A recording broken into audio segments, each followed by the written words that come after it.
জমিদারদের দেড় পুজোর সময় খেজুর ভাঙ্গা হতো, যা এখন দেখলে মনে হবে কত শত শত বছর, অন্তত 500 বছর বয়স হয়েছে খেজুর গাছটার, যা এখনো দাঁড়ায় আছে। খুলনা ডিস্ট্রিক্ট দেখা যায়। আচ্ছা ডিস্ট্রিক্ট আছে মানে ওই গাছের উপরে উঠলে। ওই গাছের উপরে উঠলে খুলনা পুরোপুরি দেখা যাবে। বাহ, ওকে। আর এত বয়সের খেজুর গাছ কোথাও নেই, আর এত সুন্দর গাছের যে ঢক আপনারা ভিডিও করে নিয়ে যান। ঠিক আছে, এই গাছটা থেকে কি পুজোর কি আনা হতো? খেজুর ভাঙ্গা হতো, খেজুর ভাঙা হতো, হতো এটা ধর্মীয় সেই রীতি। ধর্মীয় আচ্ছা, আচ্ছা। রীতি অনুসারে। এবং আচ্ছা, সেই আচ্ছা। খেজুর গাছটার এত বয়স যা পরিকল্পনার বাইরে। ঠিক আছে, ধন্যবাদ ধন্যবাদ। আচ্ছা। স্টোরেজ তো এত কম না। আমি সেভাবে কিছু জানি না। আচ্ছা, আমাকে একজন বলল 500 বছর পুরনো, কিন্তু খেজুর গাছ তো মানে এত হয় না। এগুলো আছে 500 বছর পুরনো, লোক দেখানো হয় এগুলা। এগুলো এত পুরনো হবে না, কিন্তু এত পুরনো 100 বছর হতে পারে।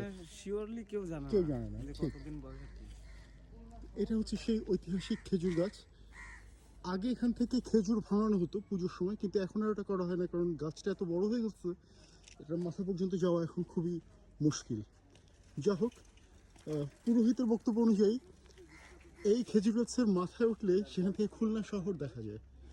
That is something, right?